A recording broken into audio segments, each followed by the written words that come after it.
हर किसी को अपने जीवन में सफल होना होता है। किसी को भी असफलता अच्छी नहीं लगती। अब जीवन में सफल होना है तो ये तो पता होना चाहिए कि सफलता के लिए हमें क्या करना चाहिए। मेहनत करने से सफलता आती है और ज़्यादा सफलता चाहिए तो और ज़्यादा मेहनत करना पड़ेगा। लेकिन सिर्फ अपने आप को फिजिकल लेवल पर मजबूत करके आप बड़ी सफलता कभी नहीं ले सकते। ऐसे में उस बेस को समझना पड़ेगा और उसको सही करना पड़ेगा, तभी कुछ बात बनेगी। हमारे शरीर में ऊर्जा होती है।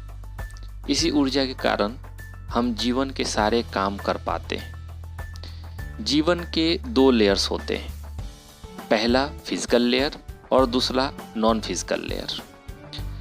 फिजिकल लेयर में हमारा शरीर, हमारी मेमोरी और शरीर की ऊर्जा आता है।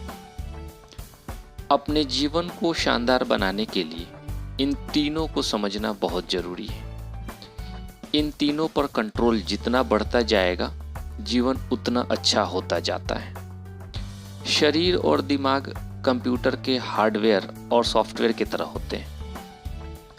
जैसे इन दोनों को चलाने के लिए कंप्यूटर में पावर की ज़रूरत होती है, वैसे ही शरीर और दिमाग को चलाने के लिए पावर की ज़रूरत होती है, जिसे ऊर्जा कहते हैं। ऊर्जा शरीर में नाड़ी के माध्यम से ट्रांसपोर्ट करता है। नाड़ियों में ऊर्जा के प्रवाह के पैटर्न से चक्रों का निर्माण होता है। इन चक्रों का हमारे जीवन और शरीर पर बहुत गहरा प्रभाव पड़ता है। खैर, आज हम सिर्फ शरीर में ऊर्जा के मूल रूप पर ही ध्यान देंगे। शरीर में बह रहे ऊर्जा को प्राणा कहते हैं। प्राणा 5 बेसिक टाइप्स के होते हैं। इनको पंच प्राणा भी कहते हैं। ये पंच प्राणा शरीर के अलग अलग कामों के लिए रिस्पॉन्सिबल होते हैं। इन पंच प्राणाज में समाना वायु, प्राणा वायु, उड़ाना वायु, अपाना वायु और व्याना वायु होते हैं। समाना वायु शरीर का तापमान सही बनाए रखने में सहायक होता है। हो सकता हो कि आपने ऐसे योगी को देखा हो या पढ़ा हो जो बहुत कम तापमान में भी बहुत कम कपड़ों में आराम से रह लेते हैं। ऐसे योगी साधना से अपने समाना वायु को एक्टिव करके अपने शरीर के चारों तरफ एक कवच बना लेते हैं। ये कवच ग्रीन हाउस इफेक्ट की तरह काम करता है। अब बाहर का मौसम उनके लिए ज़्यादा परेशानी का कारण नहीं रह जाता। समाना वायु हीलिंग नेचर का भी होता है।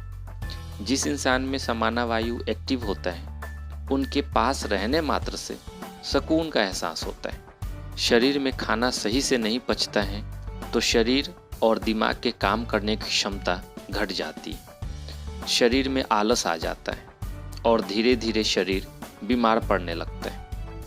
समाना वायु पाचन प्रक्रिया के लिए भी उत्तरदायी होता है। समाना वायु के एक्टिव रहने पर खाना जल्दी से पच जाता है और पेट खाली हो जाता है। पेट खाली रहने की स्थिति में शरीर और दिमाग की क्षमता बढ़ जाती है।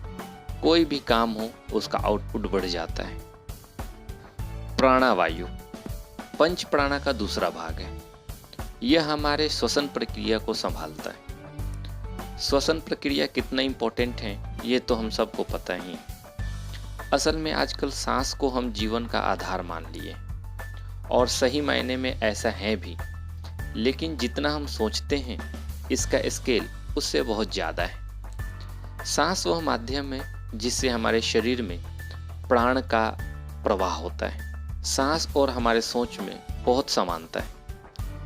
ध्यान दीजिए कि जब आप खाना खाने के बारे में सोचते हैं तो सांस कुछ और तरीके से चलता है, और वही जब आप स्टडी के बारे में सोचेंगे तो सांस का पैटर्न बदल जाता है। आपके हर सोचने की प्रक्रिया से आपके सोचने का पैटर्न भी बदल जाता है। इसका कारण यही है कि सांस और सोच दोनों ही प्राणा वायु से कंट्रोल होता है। समाना वायु को एक्टिव करने से इंटेलेक्ट बहुत बढ़ जाता है। सोचने और समझने की क्षमता बहुत बढ़ जाती है। जब सांस लेने की प्रक्रिया को धीरे कर लेंगे तो आप यह महसूस करेंगे कि आपके सोचने और समझने की क्षमता बढ़ गई। प्राणवायु अर्थ से जुड़ा होता है।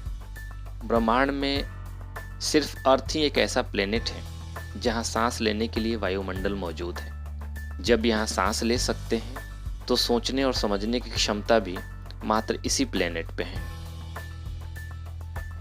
उड़ाना वायु। उड़ाना का मतलब होता है उड़ान। किसी भी चीज़ में हवा जब ज़्यादा होता है तो हल्का महसूस होने लगता है। भले ही आप 80 किलो के हो, जब उड़ाना वायु को एक्टिवेट कर लेंगे तो आप खुद को हल्का फील करने लगेंगे। ग्रेविटी का आप पर कम प्रभाव रहेगा। लिटरली इंसान उड़ भी सकता है अगर वो उड़ाना वायु को कंट्रोल कर ले।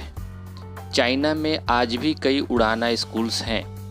बहुत से एथलीट्स और मार्शल आर्ट्स वो अचीव किए हैं जिसको नॉर्मली इंसान को करना इम्पॉसिबल है। उड़ाना वायु से जब बॉडी हल्का फील होता है तो आप आराम से दूर दूर तक चल के जा सकते हैं। उड़ाना वायु से कम्युनिकेशन स्किल्स भी कंट्रोल होता है। इसके एक्टिव रहने से लोगों में कम्युनिकेट करना बहुत आसान हो जाता है और कम्युनिकेशन सफलता में कभी बाधा नहीं बनता।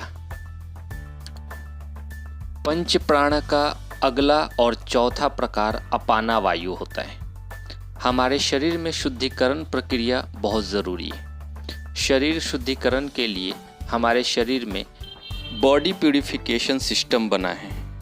शरीर में शुद्धिकरण की प्रक्रिया सिर्फ पाचन की प्रक्रिया ही नहीं है, सेलुलर लेवल पर भी हमेशा सेल्स की सफाई होते रहती है। शरीर और दिमाग के सही से काम करने के लिए ज़रूरी है कि शुद्धिकरण की ये प्रक्रिया सेलुलर लेवल तक अच्छी तरीके से हो, नहीं तो शरीर धीरे धीरे पॉल्यूटेड होने लगता है और बीमारियों का घर बन जाता है।